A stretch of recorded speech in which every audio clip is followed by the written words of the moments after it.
빌립보서 1장 2절 하나님 우리 아버지와 주 예수 그리스도로부터 은혜와 평강이 너희에게 있을지어다. 아멘. 오늘 말씀 제목은 은혜와 평강입니다. 오늘 사도는 빌립보 성도들에게 은혜와 평강이 너희에게 있을지어다. 은혜와 평강이 너희에게 있을지어다. 은혜와 평강이 너희에게 있을지어다 라고 인사를 합니다. 오늘날 사람들은, 이 세속에 있는 사람들은, 불신자들은 기독교를 믿으려 하지 않습니다. 하나님을 섬기려 하지 않습니다. 아예 복음을 들으려고도 하지 않습니다. 그들이 복음에 귀를 막는 이유는 복음은 빛이고 그들은 어둠에 속했기에 복음을 듣고 싶어도 그것이 어려운 것이에요. 그래서 복음은 말로 하는 것이 아니라 복음은 능력인 이유가 거기 있는 것이에요. 어둠에 사로잡힌 자들이 빛으로 나오는데 어떠한 힘이 필요한 것이지요. 그들의 힘으로는 나올 수 없거든요. 뭔가 펌프와 같은 강한 힘이 팍 밀어서 그 죄인들의 영혼이 깨어나 죽게 돌아오는 일이 일어나는 것이에요. 그래서 어둠에 속한 자들이 빛 가운데, 자연인이 은혜 가운데 돌아오는 것, 구원의 길로 돌아오는 것, 이것은 말의 현혹이 아니에요. 이성의 설득이 아니에요. 논리가 맞아서가 아니에요. 강한 능력이 그들의 의지와 상관없이 팍 밀어가지고 얼떨결에 빛 가운데로 오게 되는 것이에요. 그렇다면 그들을 복음으로 나오게 하는 그 능력은 무엇입니까? 바로 성도가 성도답게 사는 모습을 보여주는 것이에요. 그러할 때 그들은 큰 충격을 받고 복음으로 나아올 용기를 얻게 되는 것입니다. 초대교회 성도들은 내세울 것 하나도 없었음에도 로마를 복음으로 정복하였어요. 놀라운 일이에요. 당시 로마 시대에 그 로마의 기독교도들이 0.2%였대요. 2%도 아니고 0.2%요. 근데 그 0.2%가 로마를 발칵 뒤집었어요. 어떻게 해요? 사람이 많아서요? 인구가 많아서요? 교세가 커서요? 전혀 그럴 수 없지요. 카타콤에 숨어가지고 생명을 부지하고 있는 그들이 무슨 수로 로마를 뒤집어 푼 것입니까? 그 이유가 무엇인 것입니까? 바로 세상이 가지고 있지 않은 것을 성도들이 가지고 있었기 때문인 거예요. 세상은 죽었다 깨어나도 소유할 수 없는 것을 보니 성도는 가지고 있었기 때문에 그것이 너무나 신비하게 느껴졌던 것이죠. 그렇다면 그들이 무엇을 가지고 있었습니까? 바로 평안과 기쁨을 가지고 있었던 것입니다. 평안과 기쁨을 가지고 있었던 거예요. 그래서 사도 바울은 성도에게 마땅하게 인사해요. 너희에게 은혜와 평강이 있을지어다. 마땅히 있는 것을 축복하는 것이에요. 성도에게 은혜와 평강이 늘 있어야 하는 것이에요. 이 평안과 기쁨이 성도 안에 있어야 하는 것이에요.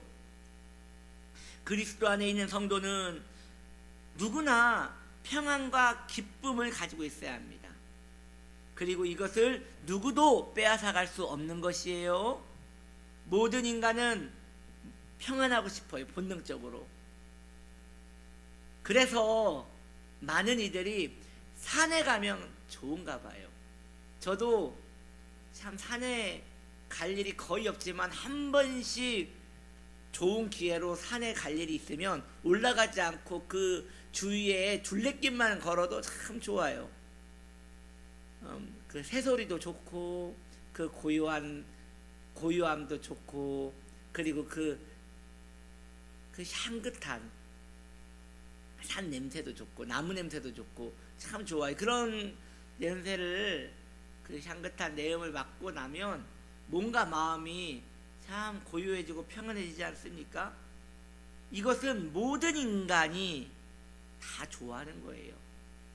모든 인간이 고요하고 평안하고 기뻐하는 것들을 다 좋아합니다. 그러나 좋아한다고 해서 그것을 가질 수는 없는 것이에요.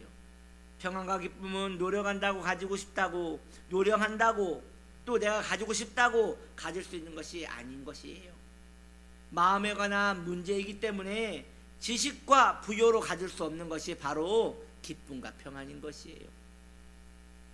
초대교회 성도들은 누가 보더라도 평안과 기쁨을 그들은 가지고 있었습니다. 당시 사람들이 볼 때 그것은 매우 이색적이고 신비한 것이에요. 왜냐? 그렇게 고통받고 핍박받고 아주 매몰차게 몰려서 죽음의 사지에 몰려있던 사람들이 막상 잡고 나면, 죽이려고 잡고 나면 쫓아다니다 보면 그들의 얼굴에서는 어떻게 기쁨과 평안이 있냐는 것이죠. 오늘날 교회들이 이렇게 많은데 말이죠, 교회가 복음을 전하는데 복음의 능력이 없어요. 그들이 전하는 복음에 그 성도의 특유한 능력, 평안과 기쁨이 없기 때문이에요. 그리스도 안에 있는 자에게 매우 독특한 이 특징이 없기 때문에 복음이 전해질 길이 없는 거예요. 우리는 하나님께 이 문제를 가지고 진실하게 좀 나가봐야 해요. 그리고 내 안에 이 기쁨과 평안이 없는 이유는 도대체 무엇인가? 왜 나는 예수를 믿고 있는데, 난 정말 예수님 사랑하는데, 나는 정말 구주 안에 있는데 왜 내 안에는 이 기쁨과 평안, 하늘의 기쁨과 평안, 그것이 왜 내 안에는 없는 것인가? 평화로다 하늘 위에서 내려오네. 주 안에 있는 나에게 난 근심 있으랴. 지금까지 지내온 것 모두 주의 은혜라. 이런 찬양을 부를 때는 꼭 평안이 있는 것 같단 말이에요. 그런데 찬양이 끝나면 또 그 평안과 기쁨은 어디로 가고, 덩그러니 꼭 납덩이가 안에 들어있는 것처럼 나를 이렇게 두껍게 누르냐는 거예요. 이것이 성도의 고민이어야 한다는 거예요. 여러분 아마 고민하고 있을 거예요. 많은 성도님들이 진실한 성도라면 이 문제에 대해서 고민하실 거예요. 왜 나는 정말 예수님 믿는데, 내가 예수님 만난 경험도 있는데, 나 정말 불신자 아닌데, 나 자연인 아닌데 왜 나에게는 이 기쁨이 없나? 왜 이 평안이 없나? 예수님이 변한 건가? 내가 변한 건가? 내가 변했겠죠.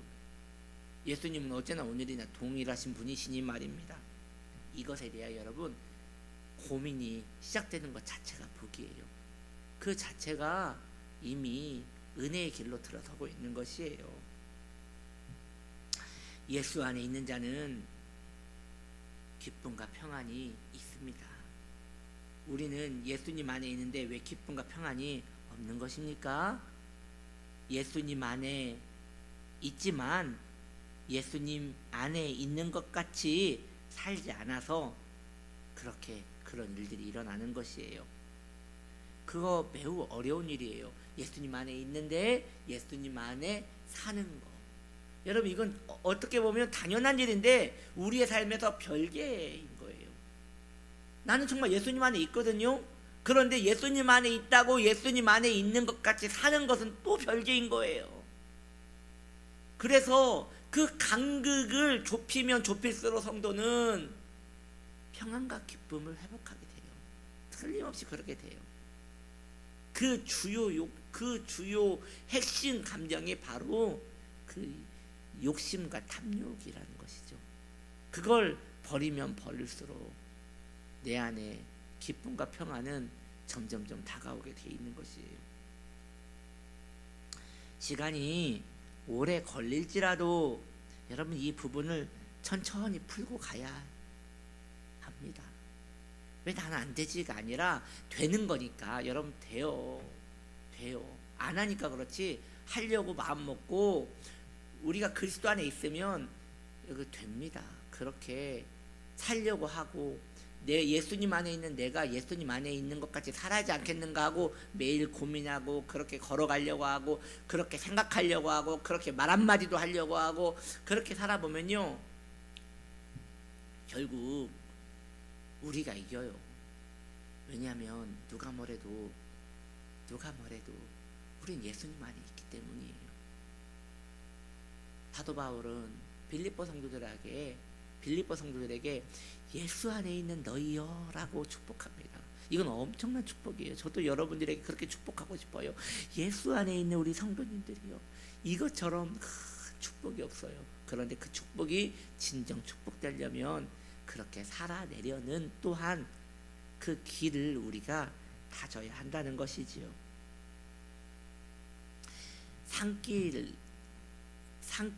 산에 보면요, 그 길이 나 있는 데가 있어요. 등산하시는 분들이 길을 낸 걸 수도 있고, 아니면 일부러 길을 낸 것일 수 있어요.